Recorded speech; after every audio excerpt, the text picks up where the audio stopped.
करूंगा। उत्तर काशी में, दक्षिण में, पूर्व में और पश्चिम में सभी देशों में जाकर के, और काशी के विद्वान थे, उन्होंने सभी को शास्त्रार्थ में हरा दिया था। अब एक दिन की बात आई, एक विद्वान शिरोमणि बोले कि तुम यदि माधवदास जी से, जो जगन्नाथपुरी में है अभी, उनसे शास्त्रार्थ करो, और उनसे यदि अगर शास्त्रार्थ में तुम जीत गए तो हम आपके लिए मान लेंगे महाराज। अब काशी के विद्वान वहां पर चल पड़े, जगन्नाथपुरी में पहुंचे, और जगन्नाथपुरी में जैसे पहुंचे तो माधवदास जी के लिए बुलाया। माधवदास जी आए, बैठे। काशी के विद्वान और माधवदास दोनों में चर्चा, और जैसे चर्चा हुई तो माधवदास जी से कहा कि तुम हमसे शास्त्रार्थ करो, हम तुम्हें हम हराने आए हुए हैं। अब माधवदास जी बड़े उदार थे, सरल थे महाराज। सरल का अर्थ क्या होता है महाराज? सा का अर्थ होता है सीता, रा का अर्थ होता है राम, और ला का अर्थ होता है लक्ष्मण।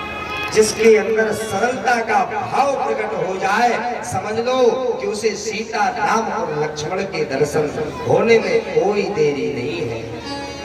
बड़े सरल थे।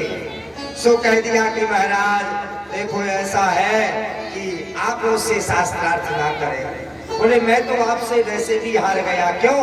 क्योंकि भक्त के लिए कोई ज्ञान, कोई ध्यान और अपना सम्मान का कोई खबर नहीं रहता है। तो ऐसा कह दिया। तो बोले तुम हार गए? बोले हाँ। बोले एक पत्र पर लिखो कि हम हार गए, ऐसे नहीं हम मानेंगे। तो उन्होंने क्या काम किया कि काशी के विद्वान जीते और माधवदास जी हारे, पत्र पर लिख दिया महाराज। अब काशी के विद्वान काशी में पहुंचे और काशी के विद्वानों को बताया, बनारस के विद्वानों को, कि देखो मैं माधवदास जी को भी हरा आया। तो वहां पर लिखा रहे कि काशी के विद्वान हारे और माधवदास जी जीते। लिखा क्या था माधवदास जी ने कि काशी के विद्वान जीते और माधवदास जी हारा। एक बार नहीं, 3 बार लिखा, हारा हारा हारा। और जैसे काशी में पहुंचे तो भगवान की माया देखे, अपना मान तले तल जाए पर भक्त का मान तलते न जाए। तो वहां पर काशी के विद्वानों को बताया। काशी के विद्वानों ने देखा कि लिखा था कि काशी के विद्वान हारे और माधवदास जी जीते। अब बड़ी आश्चर्य की बात हो गई महाराज। फिर गए, फिर लिखवा करके आए, और अब तो जगन्नाथ भगवान ने देखा कि मेरे भक्त की परीक्षा बहुत हो रही है। सो माधवदास जी से तीसरी बार शास्त्रार्थ करने के लिए आ गए। अब शास्त्रार्थ करने के लिए आए तो माधवदास जी ने कहा कि मैं थोड़ा जगन्नाथ जी के दर्शन करके आता हूँ और फिर मैं तुमसे शास्त्रार्थ करूंगा। माधवदास जी जगन्नाथ जी के दर्शन करने के लिए गए, और यहाँ पर जगन्नाथ ने माधव को रूप धरो और यहाँ विद्वान के पास में आयो।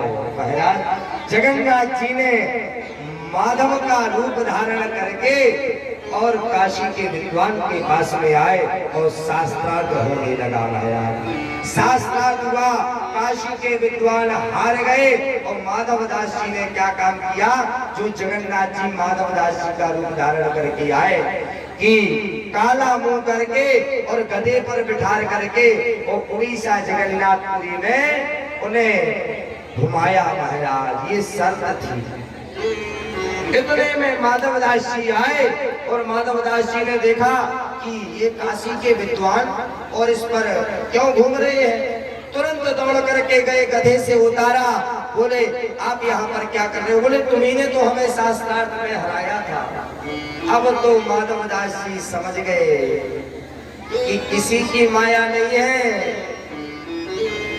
ये माया केवल उस जगन्नाथ प्रभु की है। इसलिए भगवान के भक्त की परीक्षा मत करना। दूसरी बात, कि ये चार वस्तुएं समान है, भक्ति, भक्त, भगवंत, गुरु, चतुर, नाम बपु एक, और तिनके पग बंधन किए सो नासत विघ्न अनेक। महाराज भक्तमाल में नावादास जी प्रियादास जी से कह रहे हैं कि और अग्रदास जी ने भक्तमाल में पद लिखे हुए हैं कि हे प्रियादास, बोले अभी तुझे भगवान की भक्ति का पता नहीं है? बोले हाँ। अब भक्त परीक्षा के विषय में और परम स्वतंत्र एक भक्त नामदेव जी थे महाराज, जिनके अंदर शिरोमणि लगा हुआ है भक्त नामदेव जी। भक्त नामदेव जी को एक बार नहीं 56 बार ठाकुर जी के दर्शन हुए हैं।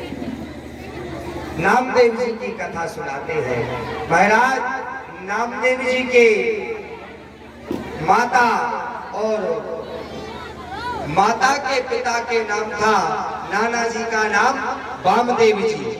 वामदेव जी के ये नाती थे कौन? नामदेव जी। तो नामदेव जी बड़े हो गए और छोटे से ही प्रभु की सेवा में संलग्न तो थे ही। अब एक बार क्या हुआ